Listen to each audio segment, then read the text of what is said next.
students. Welcome to Comfort Session Podcast, a comfortable conversation with Surabaya Cambridge School. Hari ini saya Cecilia Dewi bersama dengan seseorang yang sangat luar biasa sekali. Beliau adalah Janice Budi Hartono. Boleh tepuk tangannya? Hai. Janice ini adalah licensee dari TEDx Surabaya dan beliau adalah founding curator of Global Shapers Surabaya. Iya, hai semua. Apa kabar? Yeah, it's my honor. Really. Thank you so much, Cecil. Same feeling here. Nah, mungkin parents atau students yang di sini belum tahu TEDx ini apa sih? Kalau kita kan mungkin yang agak booming itu TED Talk ya, kayak sesi TED Talk. Nah, TEDx sendiri itu apa? Kalau TEDx sebetulnya sama sih dengan TED Talks karena pada dasarnya itu brandnya dari TED sendiri gitu. Cuma bedanya kalau TEDx itu memang masing-masing kota itu ada lisensinya gitu. Tujuannya paling gampang sederhananya bilang itu begini. Biasanya kalau dulu kalau dengan TED Talks ya sudah semua pembicara harus berangkat ke Amerika, mereka harus di coaching terus kemudian baru menjadi pembicara TED. Tapi kalau sudah ada TEDx kita tuh nggak harus berangkat ke Amerika untuk jadi pembicara. Tapi yang terpenting adalah lebih kerennya lagi ternyata kita bisa mengangkat ide-ide dari lokal secara langsung gitu loh. Dan otomatis ya lebih banyak lagi orang yang bisa diangkat, terutama unseen heroes ya, kayak gitu. Nah, kalau siapa saja sih yang kemungkinan bisa diundang untuk present di TED Talk sendiri? Pada dasarnya sih kita biasanya ngelihat dari ide ya Sisil ya. Kalau misalkan idenya itu sendiri cuma sekedar ngomong doang, semua kan bisa. Betul. Nah, tapi kalau untuk menjadi pembicara TEDx itu kita ada beberapa level-level untuk dicek gitu. Kita ada satu tim namanya kurator. Nah, mereka setiap tahun di balik layar tanpa diketahui orang-orang itu screening semua orang. Contoh kalau TEDx Surabaya kita screening orang Surabaya atau wilayah Jawa Timur mana nih yang sekiranya mereka tuh punya satu kegiatan di masyarakat atau melakukan sesuatu lah, bikin sesuatu gitu ya. Terus kita ngerasa kalau idenya itu sesuatu yang bermanfaat untuk masyarakat lebih besar gitu. Nah, itu yang kita sebut dengan word spreading. Karena kalau misalnya cuma hanya bicara, itu kita juga harus ngecek lagi ini apakah memang benar-benar bisa terbukti secara ini ya, riset ataupun dari jurnal secara logis apakah iya gitu. Nah, kalau memang sudah sampai di tahapnya kita sudah ngecek ada jurnalnya, ada risetnya, atau bahkan dia bikin satu kegiatan di masyarakat dan ternyata masyarakat bilang ini berdampak bagus banget dan impactful gitu ya. Nah, kita baru langsung ke level yang berikutnya. Levelnya adalah dari apa sih maksud dari asal-muasalnya dia mengerjakan ini.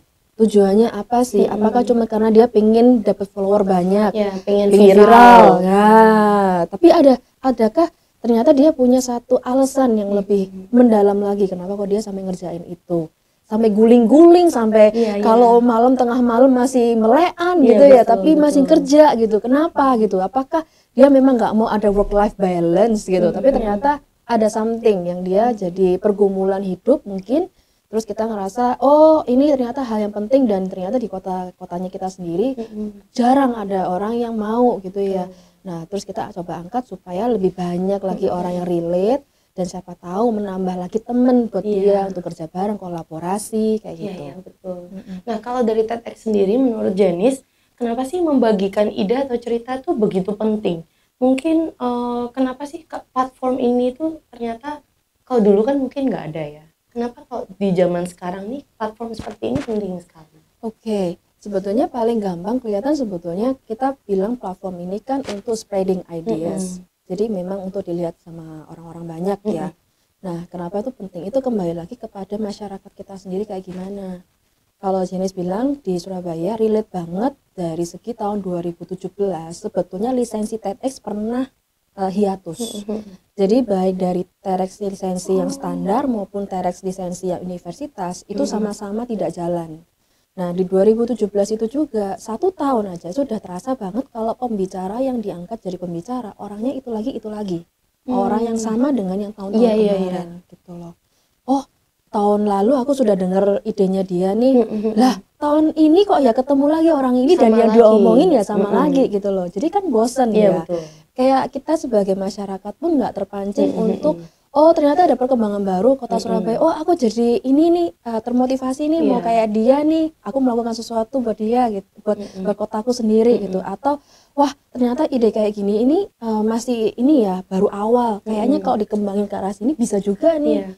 Nah itu tujuannya dari spreading ideas gitu loh. Dan kenapa kok perlu untuk jadi publik.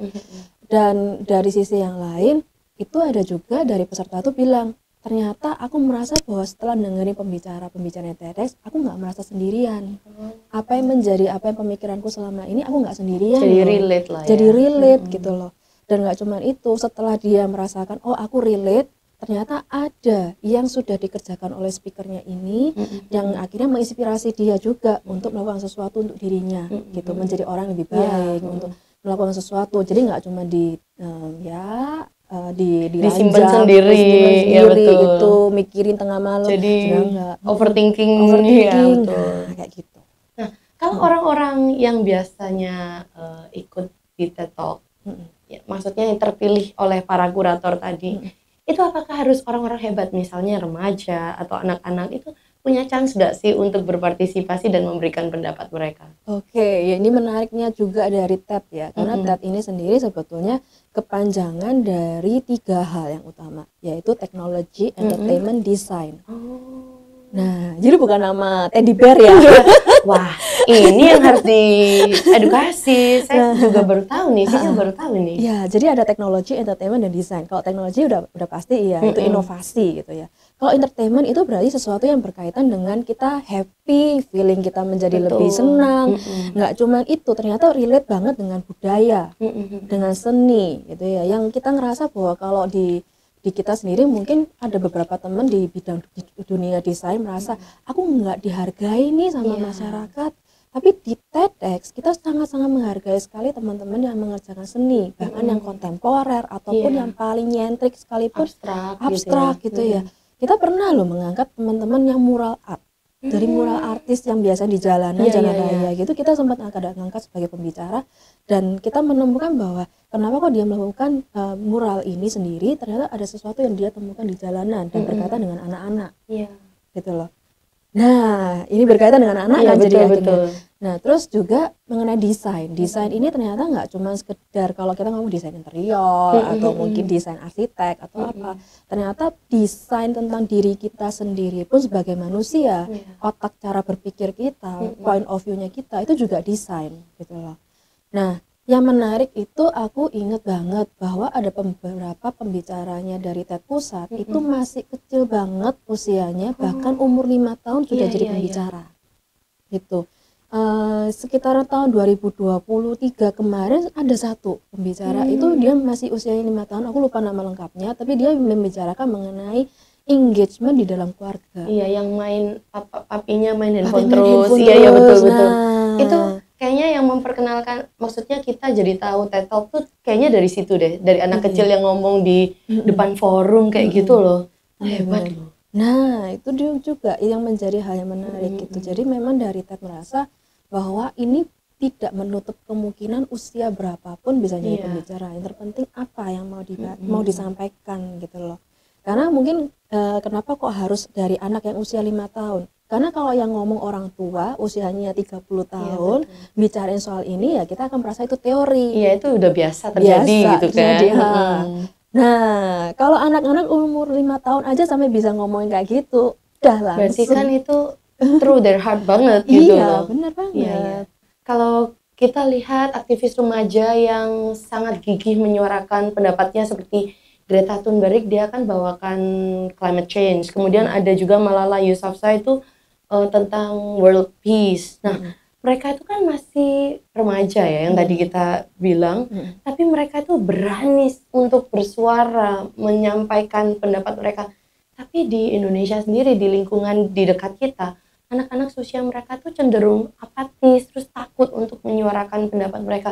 Kalau menurut Janice itu apa sih penyebabnya? Oke, banyak sekali menjadi faktor ya. Bisa jadi diri sendiri memang karakternya dia introvert atau apa. Karena aku sendiri juga introvert ya. Untuk menyuarakan sesuatu aku mikir banget ya, apakah harus ngomong sekarang atau nanti aku tahan dulu, atau memang ini untuk konsumsiku pribadi atau ternyata boleh aku sampaikan ke orang lain gitu ya. Ada juga faktornya karena pihak eksternal. Mungkin dia waktu kecil pada saat bertanya, ada orang dewasa yang bilang, kamu kok cerewet banget sih gitu. Ada. Gitu. Kamu kok nanya terus sih gitu. Ada.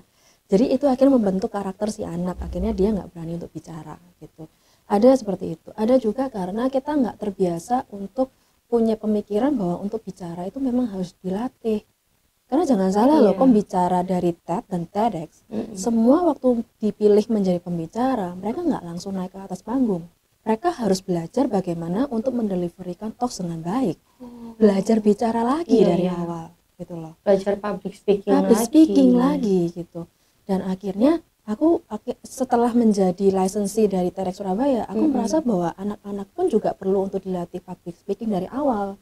Dan bahkan pada saat menyampaikan sesuatu hal, ini yang belum pernah kita latih dari dahulu itu adalah cara penyampaian yang baik itu kayak gimana sih gitu. Betul. Kita malahan kalau ada anak yang mungkin cara penyampaiannya kurang ajar atau gimana, kita cuma marahin, nggak boleh ngomong kayak gitu. Tanpa diberikan alasan dan how to do it well ya. Nah, itu sih yang aku merasa bahwa thank goodness-nya dengan menjadi licensee-nya TEDx, dan aku sempat meng-coaching beberapa speaker, dan aku merasakan bahwa ternyata kita pun dari kecil selama ini miss-nya di sana, kita nggak pernah berlatih di situ. Dan nggak cuman ini nggak cuman dari sekedar kitanya perlu untuk mikirin bahwa kita nggak pernah ngasih kesempatan. Perlu juga ada medium-medium tempat di mana anak-anak ini bisa belajar public speaking dengan baik, ataupun kita perlu ada program-program yang di mana mereka bisa showcase ideasnya dengan baik gitu loh. Karena apa? Karena sesimpel ini, aku pernah dapat sharing dari temen ya, dia itu sempat ada melakukan yang namanya pitching di beberapa orang-orang pejabat gitu. Tapi yang terjadi pada saat pitching, yang maju anak-anak sedang mempresentasikan ideas, tapi orang yang dewasanya main handphone. Nggak appreciate ya. Nggak appreciate. Nah, sesimpel itu, bagaimana kita mengapresiasi pada saat seorang anak lagi menyampaikan ideasnya, itu sebetulnya juga berdampak ke diri anak itu sendiri nantinya ke depan. Apa aku masih perlu untuk menyampaikan ideas? Apa lebih baik aku tutup aja mulutku selamanya? Betul. Kayak gitu. Nah, terus aku juga sebetulnya selama beberapa tahun terakhir ini dapat kesempatan dipercaya oleh sebuah program di Australia. Itu dengan programnya mereka itu adalah Mental Health Youth Fellowship Program, dan ini skupnya untuk ASEAN gitu ya. Jadi anak-anak se-ASEAN mengikuti program dari Australia ini untuk belajar bagaimana menjadi advocate khusus untuk mental health gitu loh. Dan itu dari anak-anak seluruh dunia loh ya. Mereka udah belajar yang namanya mereka ada satu masa inkubasi ya bersama-sama dengan kami ini termasuk saya, itu belajar mulai dari public speaking, mengenai policy, menjadi advokat itu kayak gimana cara penyampaiannya, lalu mengenai regulasi-regulasi secara ini ya internasional yang sedang jalan itu kayak gimana, lalu mereka diajak untuk berpikir di kotamu sendiri bagaimana regulasinya, keadaan lapangan kayak gimana, lalu kamu sebagai seorang advokat kamu mau menyampaikan apa, ideas apa yang mau kamu jalankan kemudian. Nah, itu program seperti itu ada loh. Dan yang ngerjain dari salah satunya itu dari Australia, khusus untuk teman-teman ASEAN gitu. Nah, itu salah satu contoh sebetulnya cara bagaimana kita sebagai orang-orang yang sudah dewasa memberikan tempat buat anak-anak ini supaya tahu bahwa sebetulnya mereka bisa menyampaikan ideas itu bagus, tinggal perlu untuk kita sama-sama belajar bagaimana mengembangkan ideas ini nggak cuma untuk diri sendiri, tapi bisa disampaikan gitu. Nah, kalau kita akhirnya berani mencoba untuk mengutarakan pendapat gitu ya, kadang-kadang kan pasti ada mulut-mulut nyinyir nih, Janice. Bagaimana kita bisa mengatasi rasa malu yang mungkin kalau kita dikritik, apalagi netizen Indonesia ini kan agak kejam ya, kalau memberikan komentar itu sangat pedas. Nah, itu gimana solusinya? Nah, kalau untuk kritik memang nggak bisa dihindarin gimana pun juga ya. Siapapun itu pasti akan merasakan momen di judgment oleh orang lain. Karena kita sendiri aja manusia sendiri, kita pasti ngejudge seseorang yang lain gitu tanpa perlu nunggu dia bicara, ngomongin dari penampilan lah. Oh, wajahnya dia kok nyebelin banget ya. Aku pasti nggak mau deh deket-deket sama dia. Dia pasti orangnya suka ini deh nggak bisa dipercaya gitu. Kita kan seperti itu ya. Manusia pada dasarnya seperti itu. Nah, mau nggak mau yang namanya kritik pasti ada. Cuman yang paling penting ini gini sih, bagaimana kita melihat kritik ini sebagai satu cara untuk membangun gitu. Ada kritik yang memang tujuannya hanya untuk membuat kita jadi lebih jelek, betul. ya, membuat kita untuk menjadi down. Tapi ada juga kritik yang sebenarnya kalau kita baca lagi secara lebih dalam, ternyata itu kritik yang membangun gitu, membuat kita jadi lebih baik. Apa yang perlu untuk dipelajari lagi gitu. Nah, tinggal kita memilah aja sebetulnya ini kritik yang kayak gimana. Kalau kritiknya membangun, ya ayo. Ya, Betul. kita pelajari lagi Betul, gitu. betul. Tapi kalau kritiknya ini ternyata cuma untuk nyinyirin kita, untuk bikin kita down emosionalnya, ya sekali waktu kamu tutupin aja. Ya, masuk kiri, keluar kanan lah ya, Iya, gitu ya.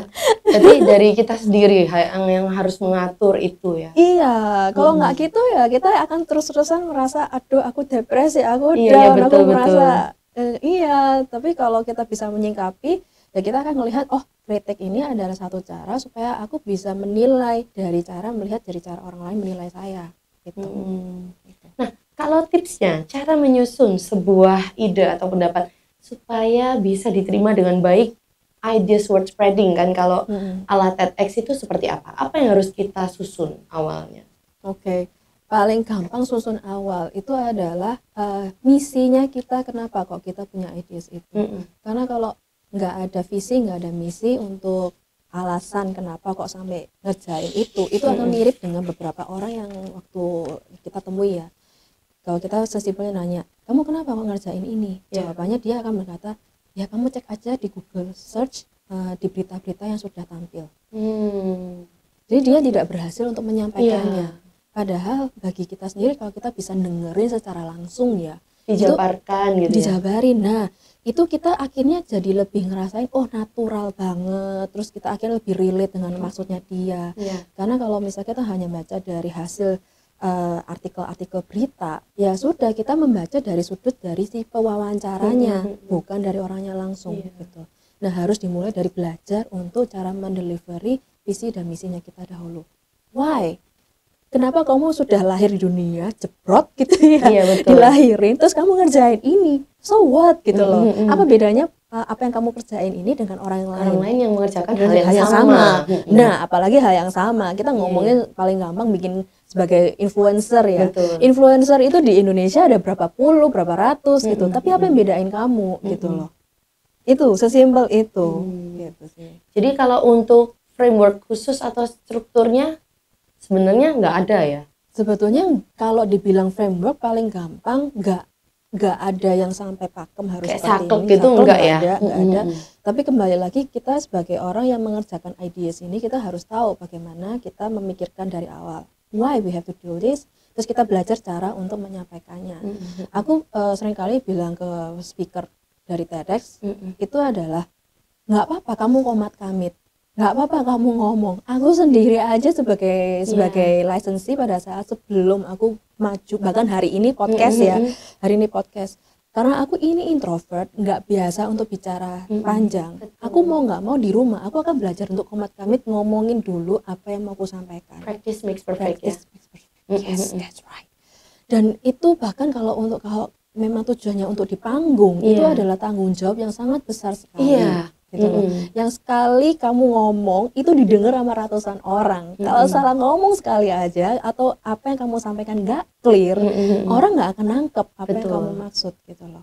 Ya itu belajar terus menerus. Bahkan kalau dari TED Pusat pernah ada menghitung ya, ada satu speaker. Nah itu satu speaker itu bisa sampai ada 40.000 jam. Itu dia mengerjakan ideasnya itu. Dia mengerjakan ideas ada yang sampai 40.000 jam dan dia belajar untuk bicara untuk panggung TEDx itu paling tidak ada sekitaran 180 jam lebih. Kalau dihitung-hitung 180 jam lebih. Itu berapa, kalau dijadikan bulan berapa bulan itu ya? 180 jam sehari 24 jam. Iya, dalam keadaan mungkin kalau latihan kita cuma 2 jam aja kan? Sehari maksimal tuh. Baik, kalau untuk keterampilan public speaking, apa nih tipsnya untuk adik-adik remaja yang di sini yang kepingin juga untuk belajar gimana sih cara berbahasa yang efektif seperti itu? Cara bahasa yang efektif paling gampang adalah kalau di saat guru lagi ngajarin bahasa Indonesia, ya udah beneran dipakai gitu. Iya, tolong diperhatikan dengan baik Iya, gitu ya. dipakai. Kalau nggak pernah dipakai, itu nanti kita akan kecampur-campur bahasanya gitu loh. Iya. Dan aku merasa bahwa thank goodness-nya aku punya seorang mama yang luar biasa banget. Dia juga dari dunia edukasi ya. Nah, dia itu membiasakan aku dari kecil kalau bacaan itu bukan komik. Iya, Kalau iya. komik itu cuman bolehnya itu ke toko buku aja baca, iya. tapi kalau yang dibawa di rumah itu pasti bacaannya itu lebih panjang ke arah Novel gitu, cerpen. Ya. Bobo, Oh, majalah ya. majalah Bobo, Mentari, Iya, iya, iya. ya itu kayak gitu. Ketahuan umurnya. Tas dulu. Nah itu, Iya, otomatis betul. kan bacaannya panjang, lalu kata-katanya itu juga satu paragraf Terus panjang artikel kan. gitu kan ya. Nah kayak Fakta, gitu kita faktual ya. faktual. Nah itu yang dibolehkan dibawa pulang gitu loh.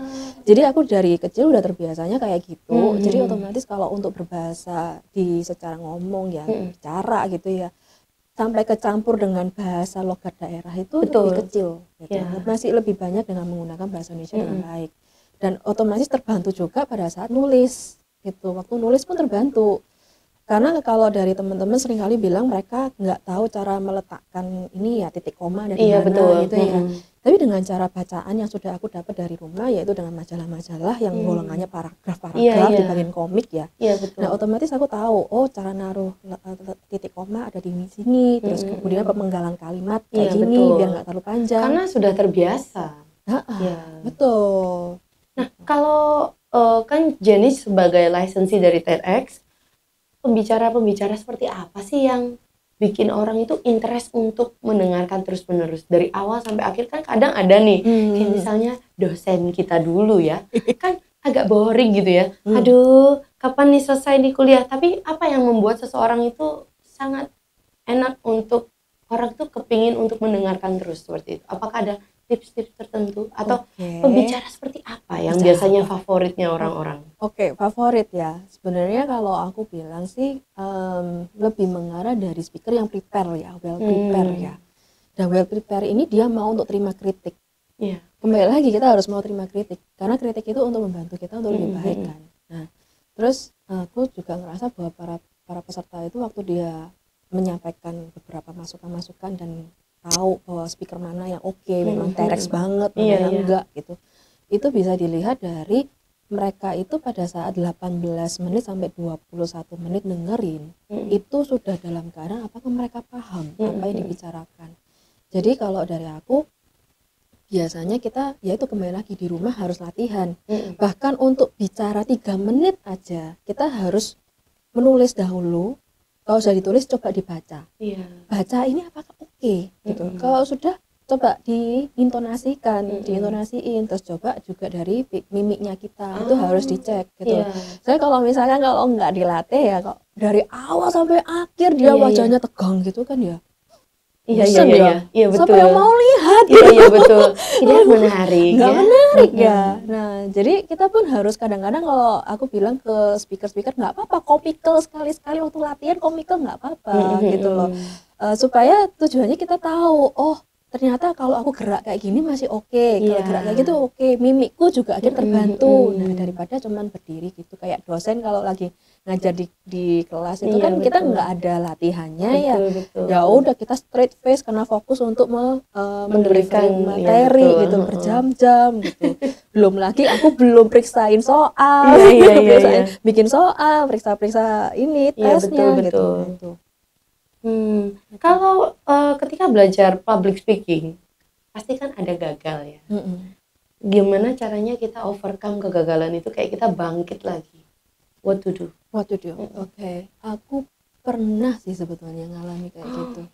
Itu malahan justru pertama kalinya waktu ngobrolin soal TEDx karena pertama kali sebagai licensee.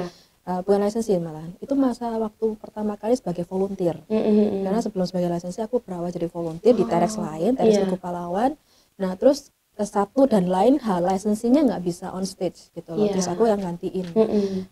Sebagai anak yang tahun pertama cerita soal TEDx gitu. TEDx ini apa? Nah aku merasa di hari itu aku gagal banget gitu loh. Kenapa? Ya itu membosankan. Jadi peserta nggak relate. Ya itu gitu. yang kita khawatirkan terjadi. Yang kita khawatirkan terjadi gitu. Nah, terus akhirnya kenapa kok sampai sekarang aku malahan masih tetap menjalankan ini ya di dunianya TEDx ya, karena ya itu spirit yang aku dapat dari TEDx adalah ideas world spreading itu bukan karbitan. Ideas world spreading itu adalah dari kitanya sendiri, kalau punya ideas ya kita jalanin. Nggak pernah dijalanin, nggak pernah jadi volunteernya TEDx, gimana kamu bisa cerita soal TEDx gitu loh. Terus habis itu karena diriku akhirnya terjun di dalamnya dan aku belajar untuk public speaking bersama-sama dengan speaker, otomatis aku tahu nih bahwa sebelum speaker itu berlatih, aku sendiri harus berlatih dong. Mana mungkin seorang yang mementorship atau mengcoaching orang lain tapi kita nggak pernah praktekin, nggak pernah latihan gitu loh. Sama, jadi lama-lama ya akhirnya practice makes perfect. Dan aku inget banget ada satu hal yang aku pelajarin dari lisensiku yang sebelumnya di TEDx Pahlawan, yaitu dia senang banget dengan satu buku dari Malcolm Gladwell, judulnya Outliers. Nah, outliers ini adalah orang-orang yang mengerjakan satu ideasnya dia, saking gilanya, itu sampai bela-belain 10.000 jam. Oh, wow. Jadi 10.000 jam dipakai memang untuk mengerjakan ideas ini, karena dari 10.000 itu ternyata menentukan bahwa kita nggak cuma sekedar aku falling in love sama pekerjaannya atau termotivasi sama pekerjaannya, tapi aku mau terjun dalam dan aku ngerjain dan latihan. Bahkan sampai susah, sampai aku dalam keadaan nggak ada duit sekalipun, tapi gimana aku masih mau ngerjain ini dan mencari cara aku ada duit dari mana lainnya untuk menghidupin yang ini gitu loh. Sampai akhirnya ternyata aku mendapatkan satu titik di mana kalau sebagai outliers adalah mereka ini itu di luar dari lingkaran. Karena kalau lingkaran itu maksudnya kita di dalam komunitas yang seragam, homogen, tapi kalau outliers mereka yang justru di luar lingkaran ini. Mereka yang berani untuk berada di luar lingkaran itu selama 10.000 jam. Gitu. Ya itu sama dengan kalau kita membahasain passion ya. Passion itu apa? Banyak orang mungkin nggak bisa bicarain cuma sekedar motivasi aja, bukan. Kalau kita ngomong 10.000 jam, ya kita harus benar-benar mau belajar untuk memperbaiki diri di dalamnya, gitu loh. Ya itu. Oke. Nah, kalau berpikir kritis, kan kadang ide-ide brilian itu muncul karena critical thinking. Kalau menurut Janice, critical thinking itu apa sih? Oke.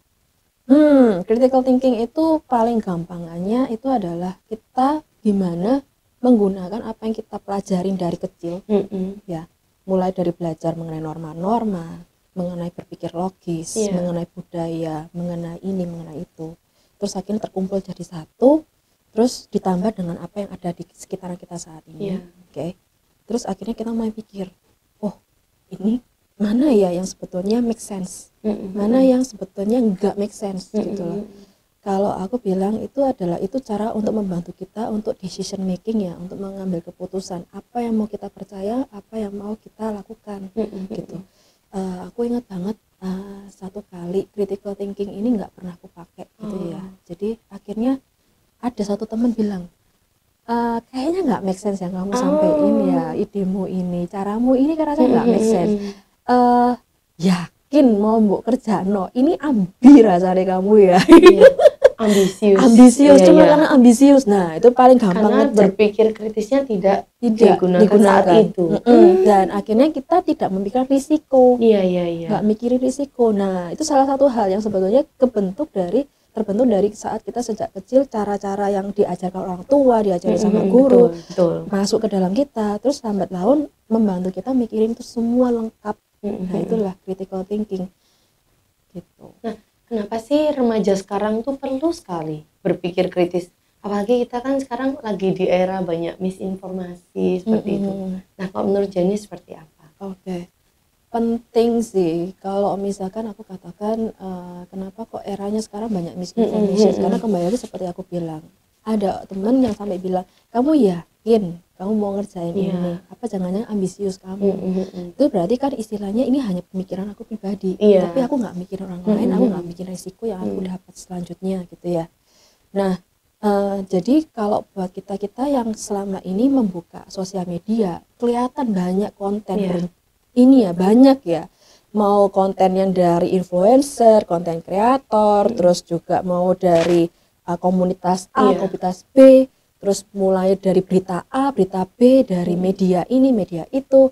Nah, lalu mana yang sebetulnya memang benar-benar kita butuhkan sebagai orang yang akan kalau mengkonsumsi itu akan bermanfaat gitu loh, buat kita jadi orang lebih baik. Nah, critical thinking itu penting di situ gitu.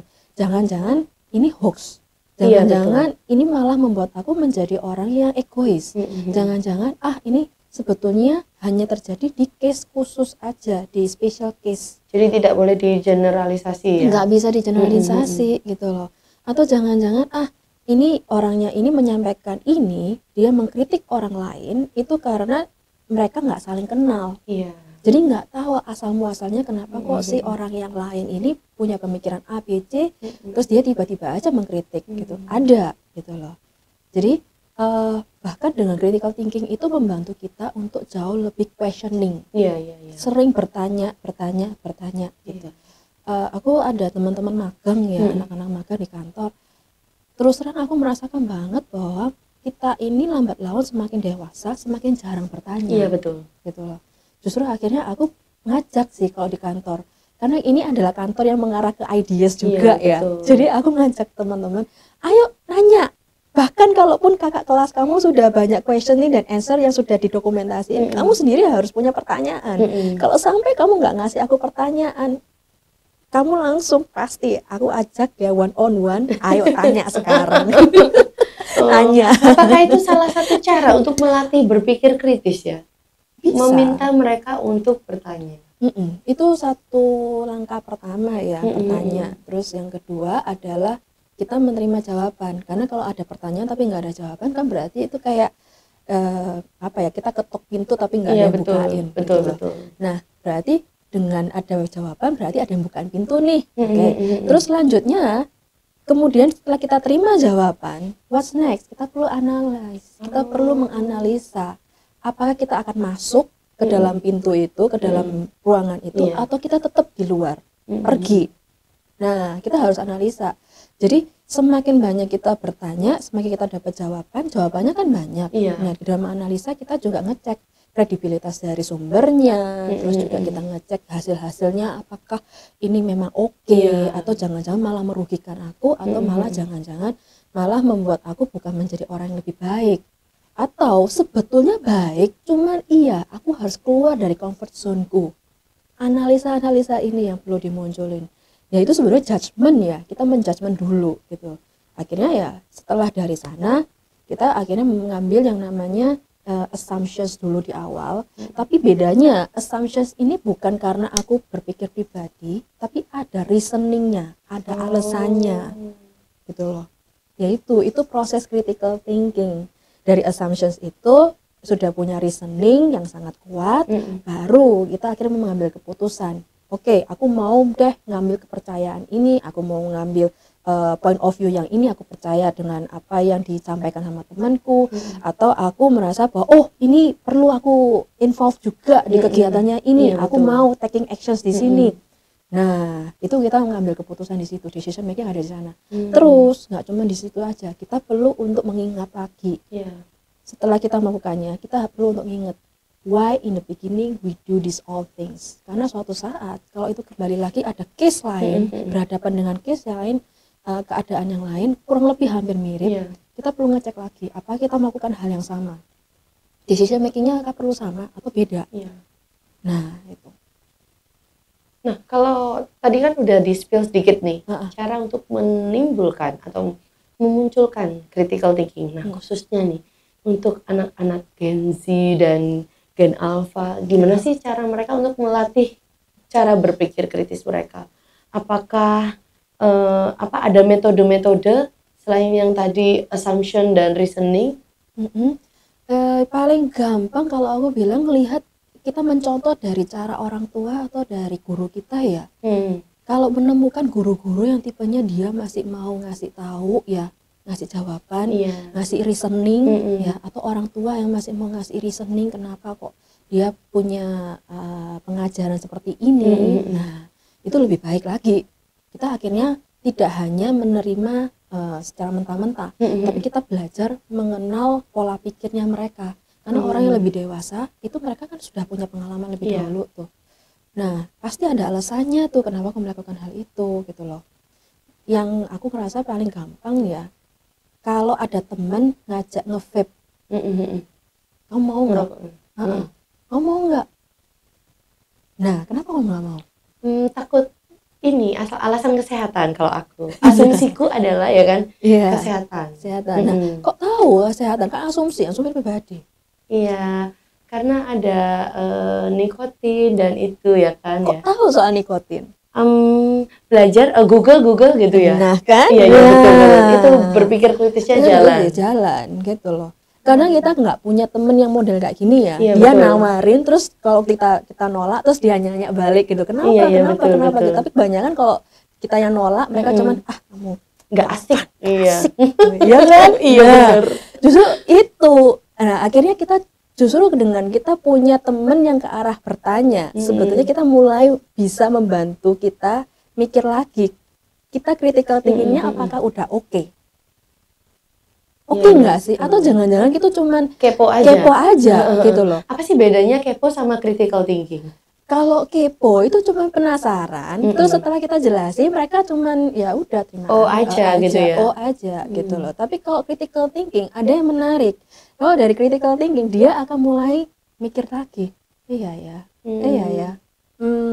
Coba sih nanti lain waktu aku akan nyoba mikir diriku sendiri, apakah aku harus mempertahanin kebiasaan nge-vape ini gitu loh. Bisa gitu loh. Iya betul. Atau juga ada juga dengan cara gini, kita kalau ada temen yang golongannya nggak pernah bertanya ya, itu akan membuat kitanya sendiri merasa bersalah sebenarnya. Iya. Apakah critical thinkingku ini jelek? Terus akhirnya kita merasa aduh berarti aku nggak boleh kritis kayak gini dong. Iya betul. Ada kan simpen ya? aja sendiri. Balik lagi. Nah akhirnya kita kalau memang benar-benar punya critical thinking yang baik, kita akhirnya membantu untuk tahu sebetulnya circle teman kita yang bisa membantu kita memvalidasi critical thinking kita itu siapa sih sebetulnya. Gitu. Paling gampang dari situ. Kadang juga orang tua yang shutdown anaknya sendiri karena anaknya berusaha bertanya, berpikir kritis, malah jangan banyak tanya dong, jangan kepo dong gitu ya. Nah ini kalau yang dari aku merasa bangga, aku thank goodness-nya punya orang tua, terutama mamaku ya. Suportif banget ya.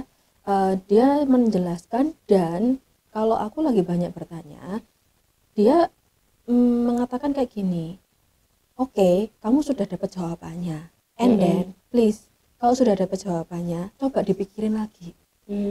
Gitu. Kadang-kadang mungkin kita ngasih jawaban, tapi kita sebagai menerima jawaban, kita nggak pernah mengolahnya lagi, nggak pernah menganalisa. Sudah puas cukup sampai situ terus hilang. Jadi nggak ada kelanjutan. Gitu. Sedangkan critical thinking itu malahan harus lanjut. Gitu loh. Mirip ini sih. Ada satu pandangan dari Confucius. Ada satu pandangan dari Confucius yang menarik banget. 学而不思则罔，思而不学则殆. Artinya, kalau kita learning without thinking, is useless. But if we thinking without learning, is dangerous. Jadi ini dua-duanya harus jalan terus. Betul. Learning dan thinking harus jalan terus bersamaan gitu loh. Itu yang aku merasa bahwa ya proses untuk critical thinking nggak bisa cuma sekedar selesai satu, udah selesai satu, nggak bisa, jalan lagi terus. Dan yang tahun kemarin yang menarik kalau buat aku loh ya, kalau aku testimoni adalah aku belajar untuk learning and unlearn. Learn and unlearn. Ada beberapa hal yang di masa lalu yang aku sudah pelajari, ternyata di akhir-akhir ini aku perlu untuk berhenti, udah nggak usah mikirin ke arah sana. Aku harus unlearn. Karena apa? Kalau misalkan kayak ini gelas ya, diisi air terus, penuh dong, tumpah dong. Nah, caranya supaya nggak tumpah, dibuang dulu, atau diminum, dituang lagi atau diminum, dihabisin dulu, baru diisi lagi. Wah, unlearn. That's true. Ini yang katanya orang never ending learning, ternyata ada kesempatan ketika kita harus unlearn. Ini yang baru sih Sisil tahu kali ini. Gitu. Kalau orang tua dan para guru atau pendidik di sini, bagaimana cara memfasilitasi anak-anak ini untuk bisa tetap berpikir kritis? Oke, untuk membantu seperti aku tadi sempat sampaikan ya, kalau kita sebagai orang tua, aku merasa bahwa kita perlu untuk lebih sering untuk engage, komunikasi, Iya. gitu. Dan yang menarik adalah sebetulnya orang tua sama guru itu dua-duanya itu adalah partner gitu loh. Aku seringkali pernah menemukan ya, orang tua dan guru itu kayak musuhan gitu. Iya, Di iya, keluarga betul. gimana ngajarinya terus beda di kelas Di kayak gimana sekolah. sekolah.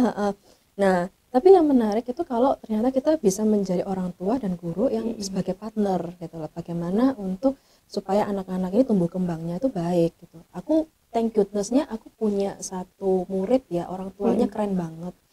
Orang tuanya itu malahan bilang ke aku gini, Jen, marahin aja nggak apa-apa, marahin. Iya. Supaya dianya itu nggak main-main bola terus gitu loh.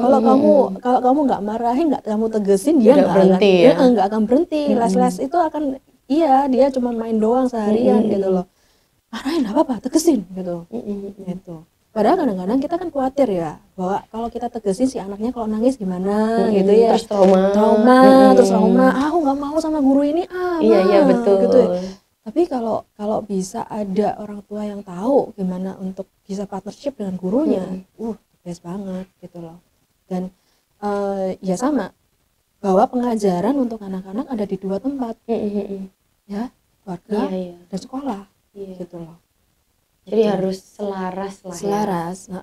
Dan dari sisi orang tua dan keluarga, dari keluarga maupun dari sisi guru pun juga nggak bisa berhenti belajar kan, otomatis kita terus update.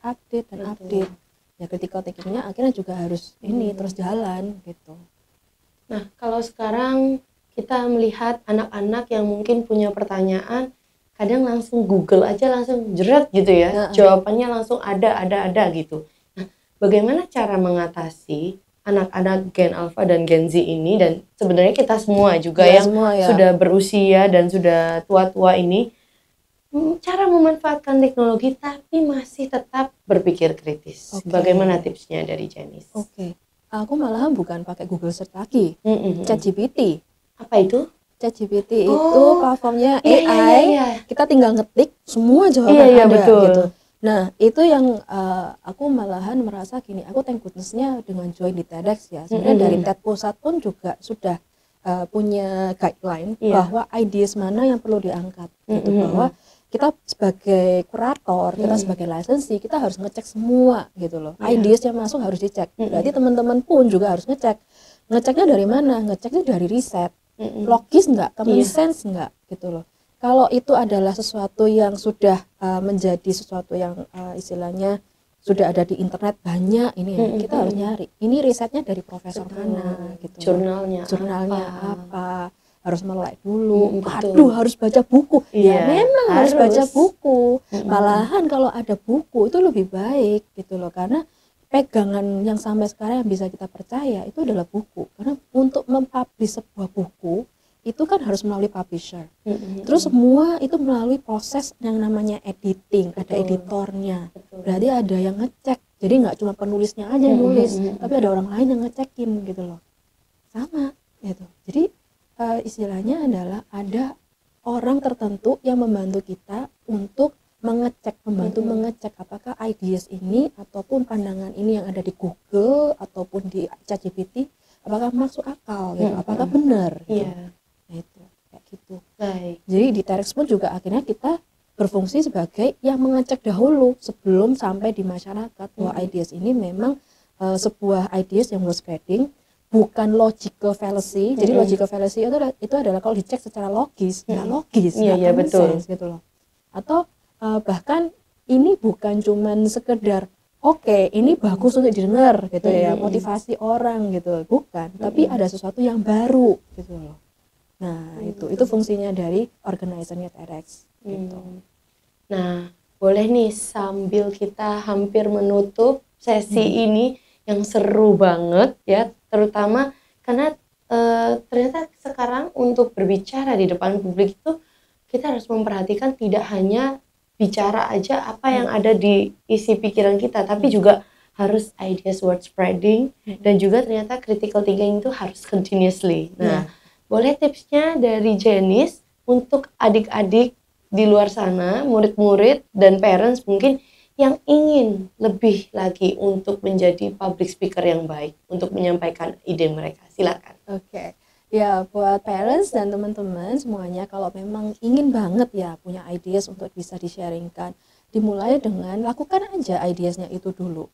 Kemudian kalau di rumah belajar untuk membicarakannya, nggak apa-apa komat kami kayak orang gila, nggak apa-apa gitu, ngomongin aja gitu.